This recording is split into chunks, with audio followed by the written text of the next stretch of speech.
Welcome to the Daily Coffee Pro by Mapper Forward, friends. I'm your host, Lee Safar, and today on the podcast, we are talking to the newbies of the industry. And I'm offering some tips as someone who came from the corporate world into the coffee industry some 20 years ago. Thanks to our presenting sponsor for this episode of the Daily Coffee Pro by Mapper Forward, the Coffee Roasters Mastermind Group, coached by the fabulous Ante Bikic.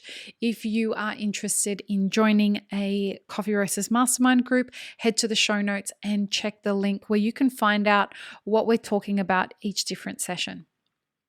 So, you're a newbie and you come to the coffee industry either from the corporate world or from working for a small business, and you've decided the pandemic really made you reassess what you wanted to be doing the rest of your life, and you would like to own a cafe or you'd like to own a coffee roasting business. I have some words of wisdom for you. And I have these words of wisdom for you as somebody who made that pivot myself 20 years ago.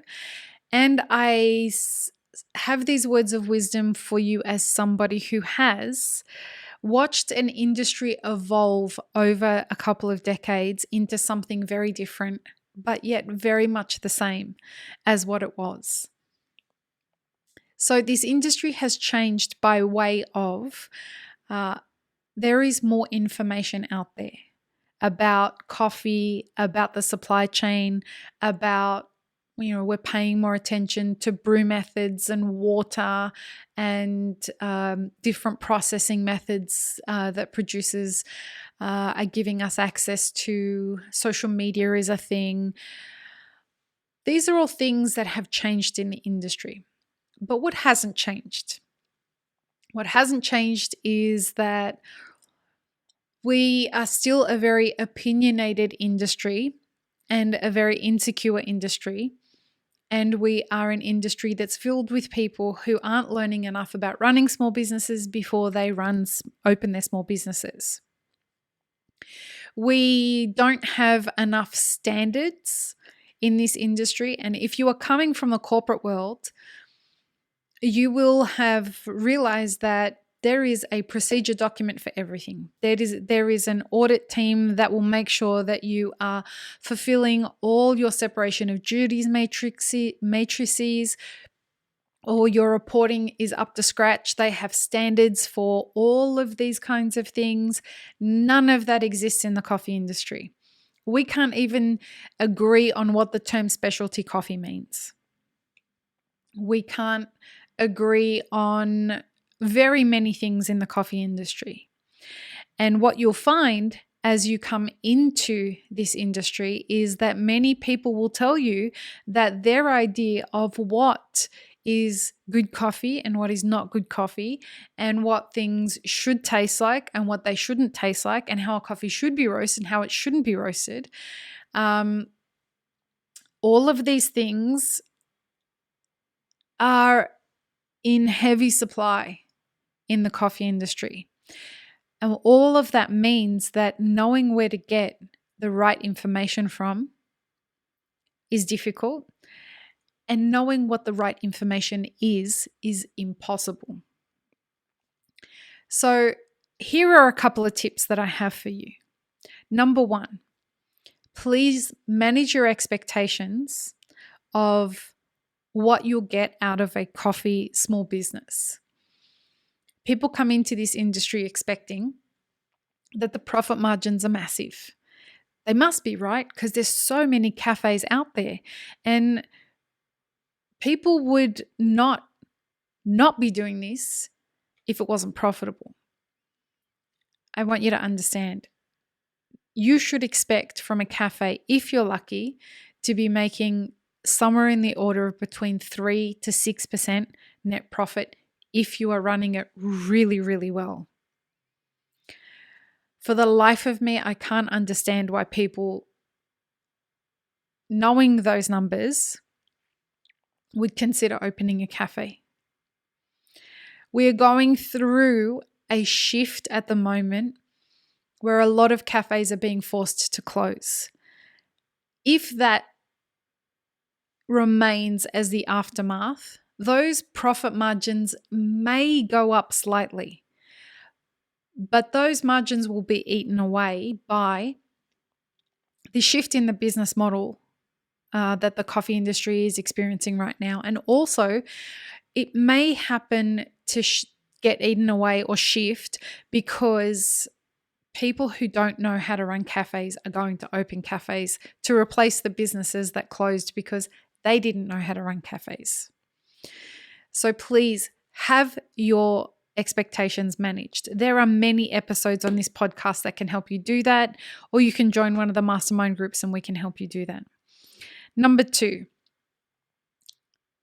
know what you're getting yourself into. So understand everything that you're going to need to do to start a small business in the coffee industry or in any industry, but know more about starting a small business than you know about coffee. The coffee side of things is easy to learn. The small business side of things, and what I mean by that is understanding how to read financial statements, understanding how to build a culture, understanding how to define your brand, understanding a customer acquisition plan, understanding how to market your brand. How do you retarget? How do you read analytics online? How do you use SEO in your business? What's your employment strategy? What's your buying and selling philosophy? All of these things are things that you need to know before you open a business. The coffee side of things is extensive, and that leads me to the next tip.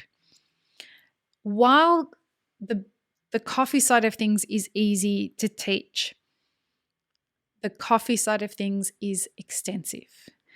So the third tip is understand how the coffee value chain works before you decide to get into this.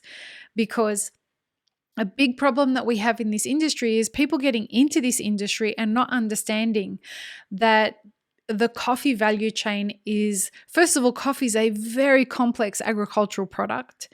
And number 2, the way that the value chain operates is shifting.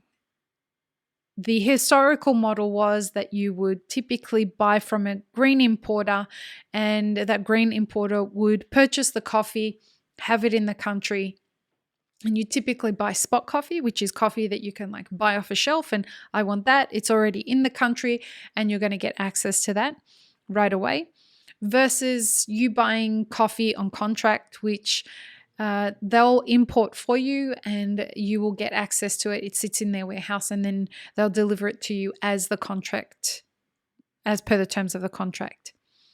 All of these things are really important to understand if you're going to open a cafe or a coffee roasting company. And what I see happens is that there are many people opening coffee roasting companies right now that don't understand how coffee contracts work. The reason you need to understand how coffee contracts work is so that you can make sure that you're participating in the value chain in a responsible way. Passing off that responsibility to green importers just means that they're going to take advantage of you, or it leaves you open to being taken advantage of by a green importer if they have coffee that they need to move. And that leads me to the final tip. Please understand why it is you are coming into this industry, whether it be as a small business owner or as an employee. And I say this saying, I want to welcome you if you are coming into this industry. I think it's awesome that you're coming into this industry. I want you to have the best chance of success at it, though. So if you're coming in this industry to make money, understand that you're coming into the industry to make money and figure out how you're going to do it in a responsible way. If you're coming in this industry to build a brand and to build fame and do all that kind of stuff, go ahead and do that, but do it responsibly. If you are coming in this industry because you want to become a world barista champion, go ahead and do that, but please do it responsibly.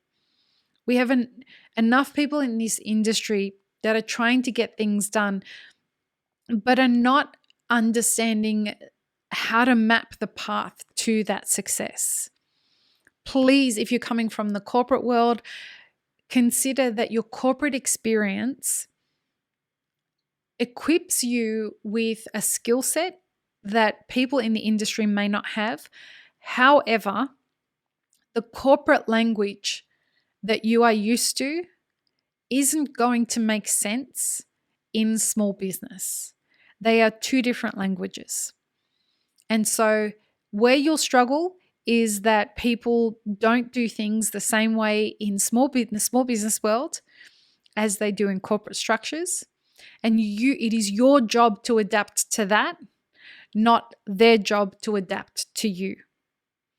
That's going to put you in a very uncomfortable position, and it's going to put them in a very uncomfortable position if you guys can't find a way to talk and all you're doing is clashing. So I invite you to come into this new industry of yours with an open mind and an open heart, thirsty to learn, but with clear intentions that manage your expectations about how long it's going to take you to find success. I see far too often people who show up with VC funding or perhaps a few $100,000 that they've managed to secure a loan from, or that they've had from saving up money from their previous career, and they just think, I just want an easy life. I'm going to open a cafe and I'm going to live out the next 10, 15 years of my career cruisy. This is not the career for cruisy. Small business ownership in coffee is hard as fuck. And I can tell you that, having been someone who's coached many, many small businesses in this space, oftentimes too late for them to correct. So if I can help, if we can find you the right consultant to help with your specific needs, get in contact with us. But please consider everything that we've said in this episode. If you are a newbie to the industry, you have a place here. You absolutely have a place in this industry. I just want you to have the best chance of success at it by managing your expectations and giving you all the information that you need that no one else is going to tell you. If you've enjoyed the content in this episode, please consider clicking the subscribe button and sharing or rating and reviewing wherever it is you're consuming this content. Peace, love, and peanut butter, friends. Have an amazing rest of your day.